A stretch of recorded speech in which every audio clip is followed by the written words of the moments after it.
bridge collapsed. The mountain road washed out. All the signs are obscured by fog. Your only directions are detours. Eventually it dawns on you. Sometimes you need to get lost to discover where you're supposed to be. Welcome to Merlin's Barn.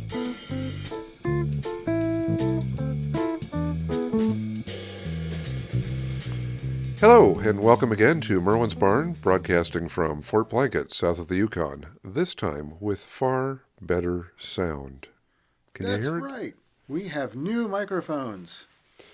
We have to put out a special shout-out to, I'll have to look it up. I think I think on our blog, I put up a blog post on our Substack about we broke the sound barrier, and I referred to this fellow in here. There's a fellow who runs a site to support podcasts. I was talking with him. The site didn't really fit our needs because we have people we interview, we have stories and everything that we're working from. But I mentioned the sound issue, and he recommended getting one of these little, almost no-name looking microphones from Amazon for $45. And I'm reading upside down. It says FIFA or something? Yeah, something like that. Whatever it is, I probably addressed this in another episode I recorded with John Linder.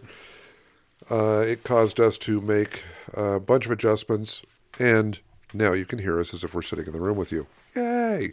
So, 1,000 thank yous to Alex for the suggestions that led to the sound improvement. You don't have all the crinkly sounds from our fortune cookie wrappers. We were asked to stop that. I think he said something along the lines of, this is something I would fire somebody for. But because I can't help myself, you can have that crunch sound. Cracking the crunch is probably okay. The excessive crinkly, which became an artifact sound, like an alien breaking through a fourth wall, that was probably bad. But we liked it. Yeah, we liked it. But then I heard it on the recording, and it was nightmarish. Just like this fortune I just got. Ooh, like your earlier fortune, which was also nightmarish. Oh yeah, we can bring that one up in a moment. But this one might get pinned to the board. This is haunting. Mondays are a reminder that you have the power to shape your destiny. By what? Sleeping in? Yeah, I don't know. And the other one, that one's just mean, I think, Mondays. But this is the one that's a little, the one earlier, that's the kind of haunting one. Surprises often bring valuable lessons. I don't like that one at all. I really don't like that one at all. That's ominous. I'm scared. Like, oh, I'm in a pit. I've fallen through a hole in the floor. I shouldn't have walked into this abandoned house. This was a valuable lesson and a surprise. I don't like it. Yeah. Bad surprise. Stop it. Okay, let's see. Mine earlier was just financial predictions, which, great. I could use some sort of financial success. Life choice, being a teacher. Well, if you stuck with public schools and dealt with all the BS, I'd be making a lot more money. However, I'm at a private school where it's actually nice to work, and I don't have to break up riots. So, financial future. Well, this is just a saying or something. In dreams and in life, nothing is impossible. I'm going to go fly now. Is that like painted on a wall in like a hippie coffee shop somewhere? That's not a fortune. Probably is. By the way, if you don't know it, the secret to flying is to throw yourself at the ground and miss. A la Hitchhiker's Guide. But it's annoying once you learn to speak the language of the birds. Speaking of flying, I just came back from literally flying around the world for work. I don't recommend it. Even in the modern jet age, you spend about 50 to 60 hours in airplanes to achieve around the world. I'm against this. I've done it and I'm against it. I don't recommend it. Our headmaster came in, I forget what it was, I think it was the beginning of last school year, where we're a boys' school, the International Boys' School, whatever it is, organization, had their their annual meeting in New Zealand. So he apparently went to a wedding outside of Boston, then got on the plane Saturday morning and flew to New Zealand, and then stepped off the plane and right into opening up the conference because he's the head of the International Boys School Coalition. I'm like, what is that? About 25 hours or something like that? It's crazy. I mean, I came back from Manila, and that was much closer to New Zealand, and that was still 13 hours to get to San Francisco, and then another 5 from San Francisco back to DC. And I was researching a project, a lesson for my students the last couple of days about the little town in North Macedonia that caused all the havoc with fake news in 2016, which is actually a whole story, deep dive we could go into on its own. It was a great lesson, but it's also a little bit of insanity. And it happened to pop up, 15-hour flight to get there. I'm like, no, I don't. I have no need to go to North Macedonia, especially this little city in the middle of nothing in North Macedonia. So thank you, but no thank you. I've not actually made it to Macedonia yet. Been to many places, but not there. But I was just in Manila. In Manila, the Philippines, they've got quite a bit of history with the United States going back a ways. Yeah, the U.S. Embassy building there was actually built before World War II, and it was the offices and a residence for the U.S. High Commissioner when the Philippines were a territory. And actually, the U.S. Embassy building is quite historic. The Japanese war crime trials were held in the ballroom in that building. Oh, wow. The flagpole has bullet holes in it from Crikey. the battles when we took it back from the Japanese in 1945. Oh, my God. And so now that the flagpole is a National Historic Monument and will be like forever stay there. I absolutely love that. And of course, as a tie-in back to our love of Jeeps, at the end of World War II, the Philippines, of course, their public transit, everything was just sort of decimated. And so they started taking World War II surplus Jeeps, stretching them longer to make these Jeepneys, this basically private minibus transit system. They started stretching these things longer and making minibuses and putting more seats in the back. I made them really decorative, too. Oh, quite. And they're called Jeepneys, and they're still used today. The original World War II Jeeps are not in use, but they've kept the same shape. It's really neat. So you still see these things that look like Jeeps, sorta. They're much longer. They're really neat. And the other thing I came across when I was in the Philippines is a Toys R Us. Are they bringing those back? I don't know, but I did go to Toys R Us in the Philippines, and I brought you back. So apologies, John, for the crinkling noises. Oh, my God! Okay, it is a Philippine Jeepney from Toys R Us in the Philippines. This has all the weird, wonky little decorations on it. It's about 1/64th scale, I think, or so. Including, I've never seen a toy of one of these. This is amazing. I thought it would go great in a display case. So what I'm going to tell you guys is when this episode pops up, just check the Instagram, and there will definitively be a picture on the Instagram, if not on the Substack. Dude, I didn't even know they made a toy of these. I've never seen one of these. That's why I had to keep things quiet. I was like, this is going to be more fun on air than at dinner. Oh, my God, this is so freaking cool. Of course, you guys, if you folks haven't picked up, I'm a bit of a... I'm tired of restoring Jeeps for people, but there are little things about Jeeps that still make me happy, like my own Jeep and this. Both of us love Jeeps and love toy Jeeps. Yeah. I'll have to take a photo. You know what? I'll take a photo for this episode of the display cases in the office, that'd be too. good. We both have collections of, like, obscure toy Jeeps. So. Okay, so... Wow. Dude, thank you You're so welcome. much. That is freaking awesome. Thought you'd get a kick out of that. Oh, my God. Okay. So Jeepney, and then spin off the Jeepneys is that's why. My God, that's one thing I'd love to see in the Philippines is, and I don't know where they are if they're MD1. right, yeah, I know they're in the Philippines. I have no idea because the Philippines it's an entire chain of islands. So Yeah. some of them it can take. Yeah, you fly to Manila. From Manila, you fly to another island. From that island, you then take a ferry to another island. Yeah. So I don't know where MD1 is, but MD1 is a company that has made bodies and frames and everything for World War II Jeeps for decades now, partially because when the Jeeps that were left there started to rust, they needed parts, so they started making them. And the only thing that I've heard, the only explanation I've heard as of late that's phased out the old Jeeps running around and a lot of the Jeepneys is just the invention of affordable air conditioning in cars. Yeah. So I was just so happy when when you said there were still jeepneys running around because I figured they were dead at this point. Yep. There's a lot running around. There's talking to a driver. Freaking epic. Talking to a driver there at the hotel. He told me that actually what happened is with COVID and the restrictions on multiple people in vehicles. Oh.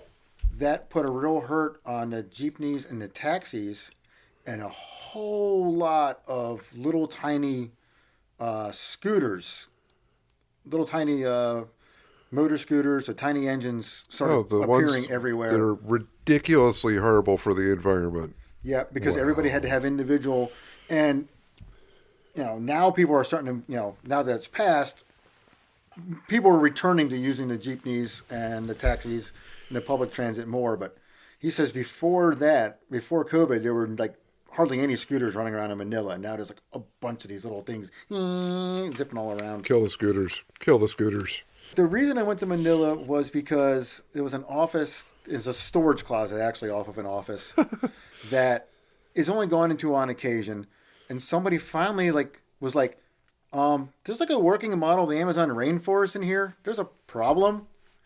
The ceiling tiles were all like wet and moldy and like falling in. Ew. And they're like, something's wrong. Help. So I go out there and we start taking all the ceiling tiles out. First thing we can get we put on masks and put on gloves and start getting all the ceiling tiles out in the garbage bags. And I get near the wall and I'm like, I feel warm, moist air. Now, it's the wintertime in the Philippines, which means it's only 90, 95 degrees. Yet the locals told me, oh, it's cool right now. And my weather app said it was 91 degrees and 91% humidity. Felt like 101. I will never go there. I was like, no wonder it hurts to breathe. I was just having that moment when it was like -6 or something going, why do I live where the air hates my face? And then I'm sitting there going, because there's something wrong with me and I like it here. Yeah, I'll take that over over Manila there. I'll take -20 over 91 degrees in the winter. Figured Wow. out that hidden up inside of this valance, tucked away where you can't see it from the outside because of the shape of the building, and you couldn't see it inside because of the ceiling tiles. A section of wood that was boxing in around some ductwork had rotted away over the years. They say the building dates to like the 30s. Oh, wow. And was just letting in air right from off of Manila Bay. It's literally just blowing in the wind, was blowing this hot, humid air in, hitting the air conditioning duct, and basically raining inside the space. Oh, so you really did have a rainforest. Yeah, so, some spray foam later and some wood, and we got it fixed up. Oh, my God. So, yep, that was fixing a hole in Manila in like 91 degrees, 95 degrees. Well, it's still winter here, so I flew home and got off the plane. It was like, ugh, Yeah. literally shivered. I was like, ah, because it was like 27 when I got back here. Yeah, we've had an actual winter. My friend Eric, who's from Alberta, and I have actually been quite happy campers. Even this weekend when we had a training weekend here for the Canadian reenactors, he was wandering around very happily in shorts, smiling. Because he's from freaking Alberta. If I stand here and say that I'm cold, he's just going to laugh at me. Yeah, that's like next level, because that's like the Canadian Plains, isn't it? It's the Canadian Plains, so you just Oh have my goodness, the bleakness, the wind, I was gonna say and just the cold. the wind and the nothingness. Yeah, yeah. Like once in a while, you can see like a grain elevator, like this. Yeah, that's literally it. I remember driving through Alberta. That's what you drove through there. I drove through there, and I think the most exciting thing I saw in Alberta, and I've never seen this many of them, was those those old McCormick. Are there threshers or something? The giant machines that are made out of galvanized steel that were pulled behind horses. Oh yeah, for harvesting the wheat. Yeah, I think they're threshing machines. And there was this one, I don't know, 1,000-acre farm that for it seemed like a mile, they had found every historic threshing machine and just put them end to end to end to end until we reached an intersection. Like and a then big terrifying fence. it was a gigantic, terrifying mechanical fence. And when you looked left at the intersection, and I'm sure there's somebody in Alberta who might hear this someday, and I go, oh, that's the Johnson's farm, because it was the only one like this. But when I looked left at the intersection, the going. fence just veered left and went into the distance, made out of these old McCormick threshers. Oh, Wow. I just swear that every single time one of these comes up for sale, these people must get a flatbed and head out there and get another one, because that's what there is to do in the plains of Alberta. Okay. Wow. All right. Yeah. So Alberta, cold, boring, and fences made of threshing machines. All right. Check. Which leads us over to Yeah, which is actually we're coming around.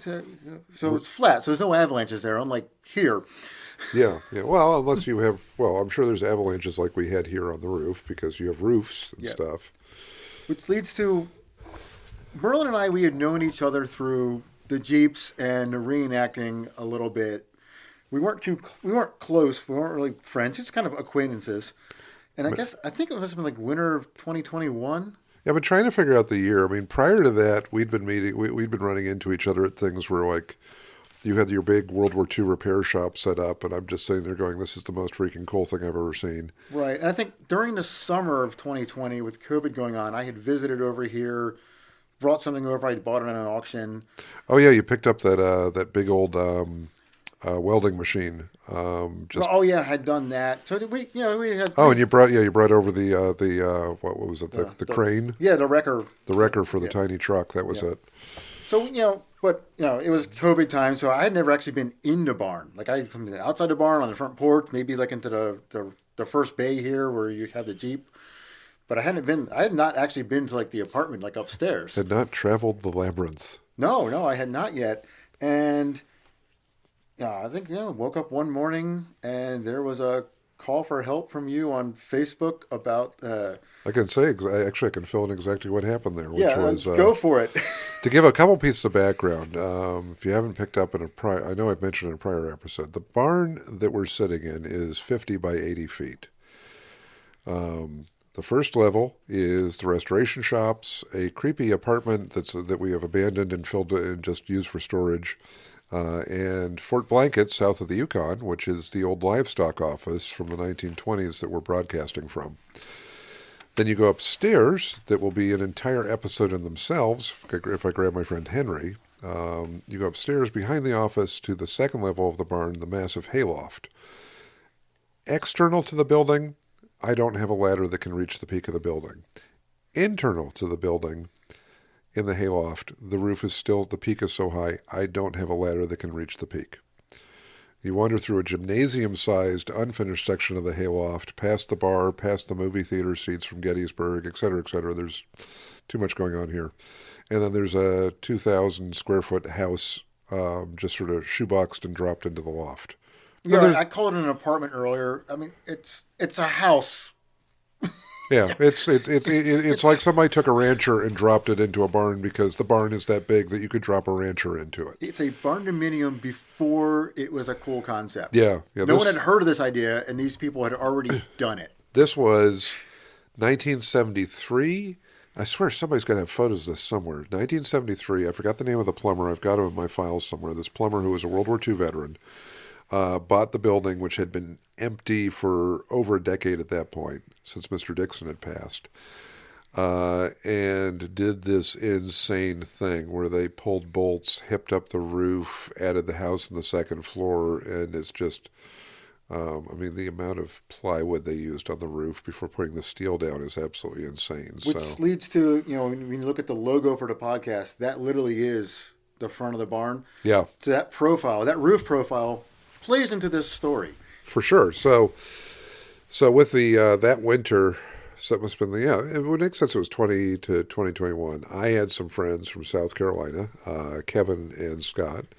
Hi guys, who had come up. They came up in December, and then they were up for January and February for like 6 weeks because it just snowed that much. Yeah, there was a lot of snow that year. Actually, it was huge, and my neighbor of mine, Jason, who has a lawn business, also has a plow business, and was completely overwhelmed, which was why they were here. Kevin and Scott are a pair of the absolute finest house guests you could ever have, from showing up with neat antiques that they thought I would like, to sudden cook-em-ups of wonderful sausage meal, wonderful apple sausage meals and stuff like that. They were fantastic to have here. They were packing up to head back to North Carolina for a few days.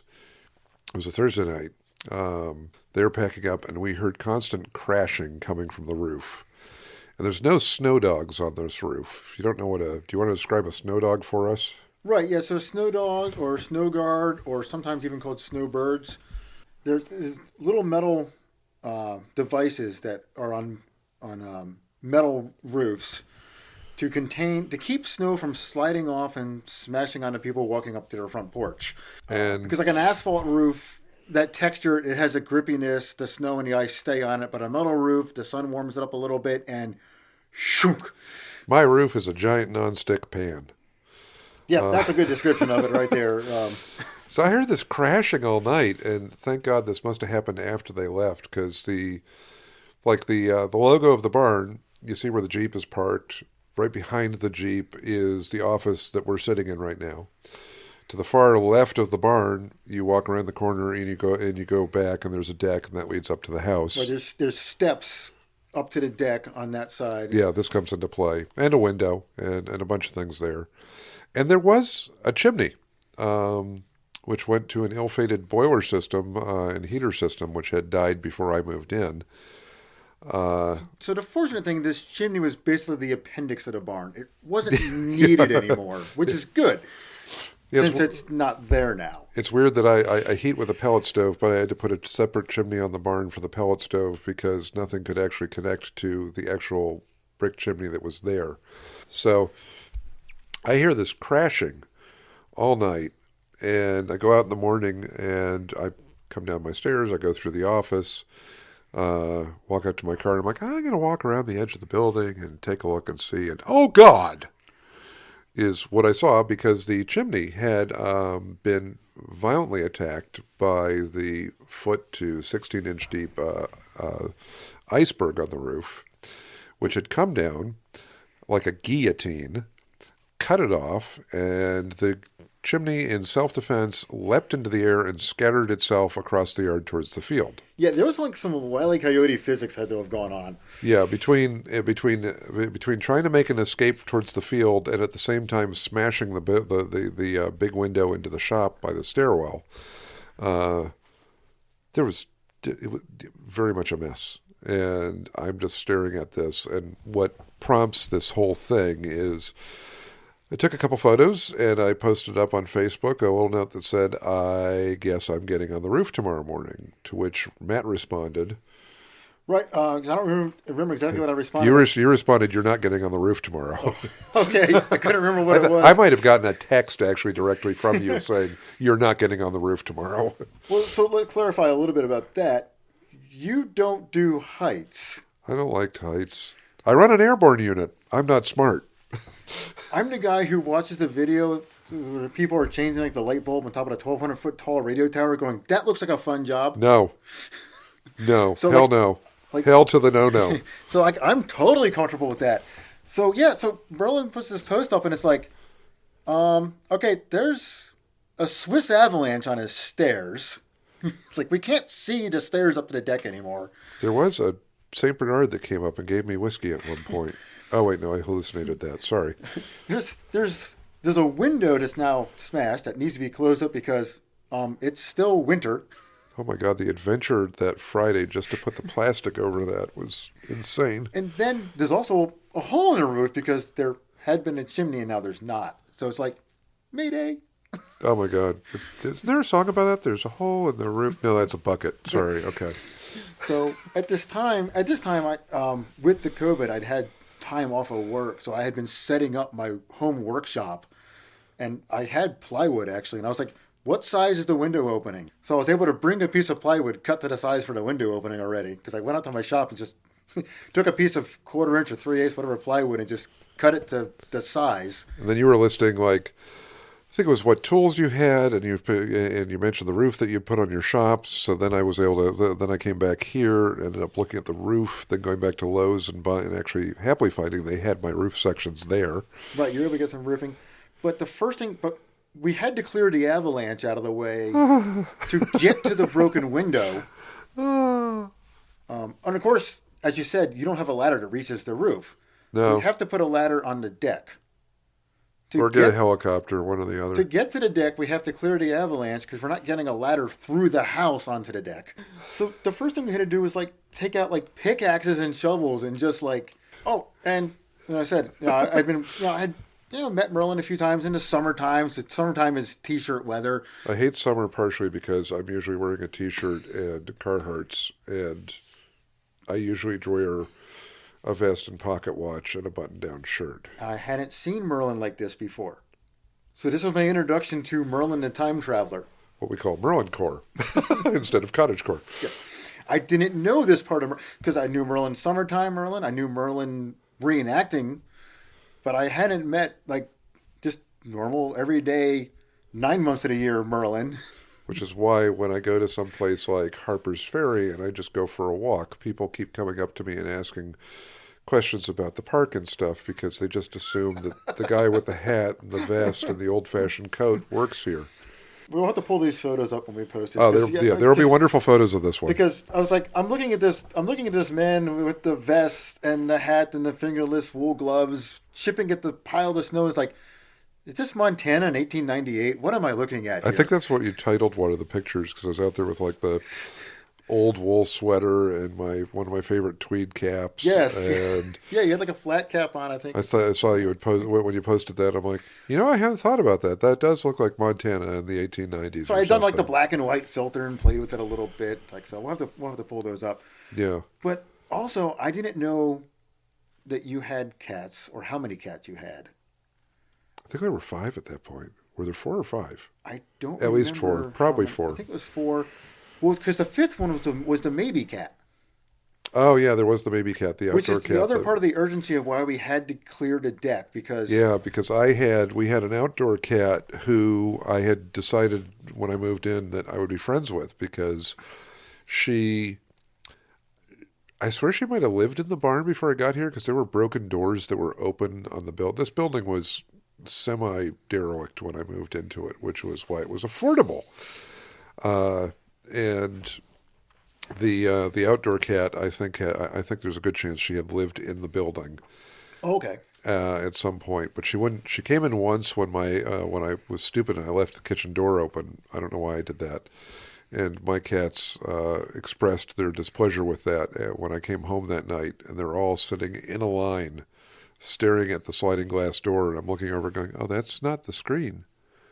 I left that open, and you guys didn't leave. Oh, wow. Okay. And then I realized from the looks on their faces that she had probably wandered in, and nobody was happy with anybody.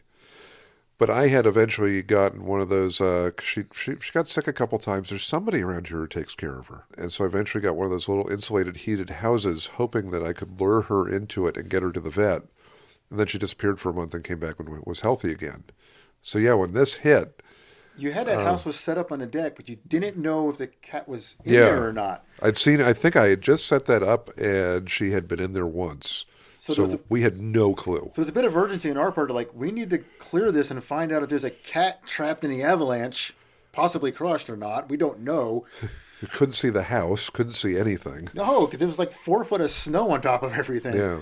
And there was not a cat in there. She was somewhere else at the time. Thankfully. And thankfully the possum wasn't in there either, who I learned later that the possum liked to hang out in there. Oh, that would have been an interesting discovery that day had that occurred. Angry possum. That would have made a spicy day. He used to come up when she finished dinner, finished eating, and there was food left in her bowl, and he would just sit right at the sliding glass door to the kitchen, staring right in the window, eating his food just like happy as a clam. I was like, you don't care. You've got cat food. Yeah, possum and cat food. So now we've got the cat house is clear.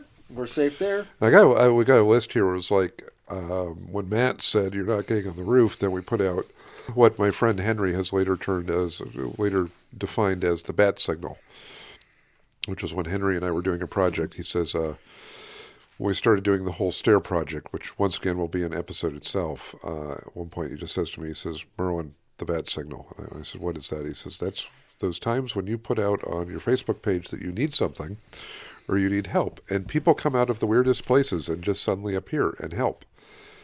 And so we did that, and we got, I think, Saturday morning, like 9 in the morning. We had Matt, we had my good friend Kim, who I met through working on his and his wife Pammy's World War II Jeep, and then Kim just comes down and helps all the time and is an awesome human being.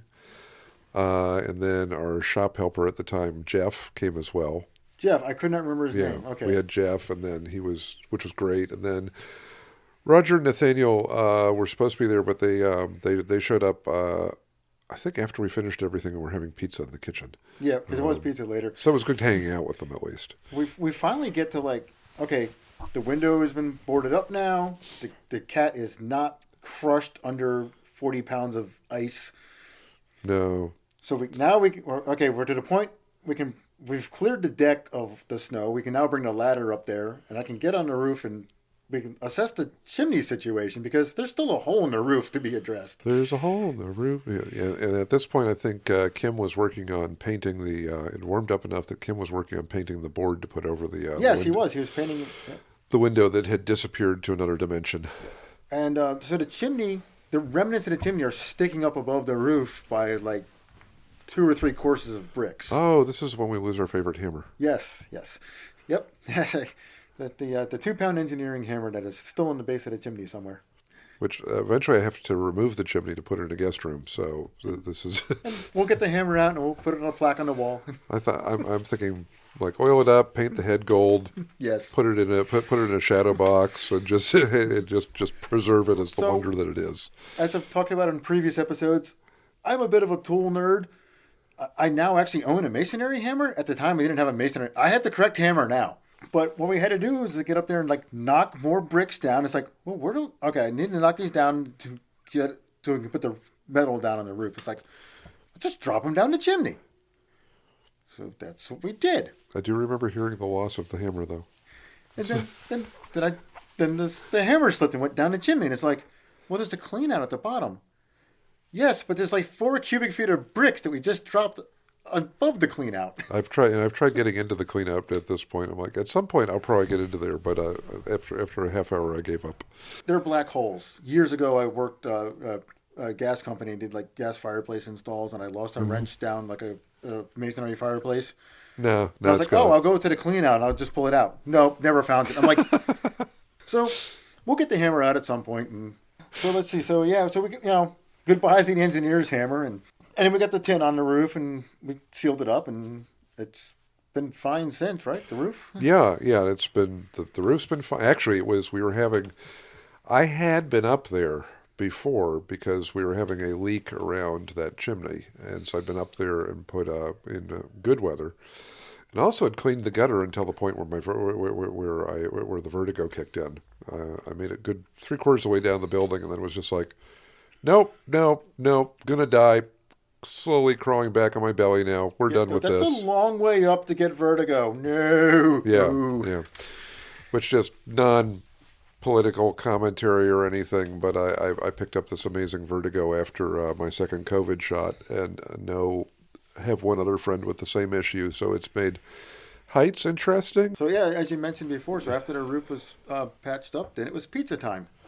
Yeah, we had pizza. Then Roger and Nathaniel showed up and hung out for a while. It's amazing when you have a group of people just show up and do this. And I called up my dad later, and because he knew there'd been a hole in the roof. I told him about it. I said to him, he said, so how did it go? I said, well, by noon we were having pizza and sitting in the kitchen, and the window was patched and painted, and the roof was patched, and all of the cinder block and the brick in the yard was stacked up, and he's quiet. Oh yeah, that's right. Even the chimney was cleaned up. I forgot about that. Yeah, everything was cleaned up, and I was so thankful that this happened after Kevin had been walking back and forth. Yeah, because Kevin had been going back and forth up and down those stairs, up and down the side of the building, packing up their truck to head back to North Carolina. So this obviously happened afterwards. I mean, if that had happened during, he could have been taken out by the chimney. But my dad, when I filled him in on like everything being fixed, he's just quiet for a second. He says, when you have friends like that who come out and help like that, he says, do you realize that you must be doing something right in your life? And I thought that was the most beautiful sort of summation of it. of, and there's so many other times in my time here at the barn where people have just come out of the woodwork and helped. And I consistently think of my dad saying, being thankful for having amazing friends, or just you have to be doing something right in your life to have friends like that. It was fun, really. I mean, it was an adventure. Yes. Which was why when you said, and now we have to record the South Bend episode soon, which is why a few months later when you're like, I need help in South Bend, I'm like, okay, I guess I'm going to South Bend. Yeah, you actually drove out, because you couldn't come out at the same time as us, so you drove separately, which across Ohio and in half of Indiana. If you're not familiar with this, the sacrifices this man made to drive that trip solo. And the thing was, this was... it is not mentally healthy. Was this before or after Xenia, Ohio? I can't remember if this was before, or if that It would have been after. Yeah, that would have been after. So you would have known not to drive in Ohio. You did it again. It's upsetting. Because interesting places like Chicago and Wisconsin are on the other side of Ohio and Indiana. And Wisconsin has cheese. At least there's that. And if you've heard in the previous episode, Wisconsin's quite an interesting place in itself. So, well, should we wind down there? Yeah, I think that's near it. It's been that was kind of an origin story, as Tasha called it. Yeah, no, I would call that an origin story, and then look forward to, at some point mixed in with all of this, there'll be another origin story, which is sort of like the trip to South Bend, Indiana, which was sort of what was the beginnings of the podcast concept. And me sitting there going, why would anybody want to listen to this? So for you, Cody, this episode is more than 30 minutes now. It's 40 minutes. With editing, it'll probably be at least 35.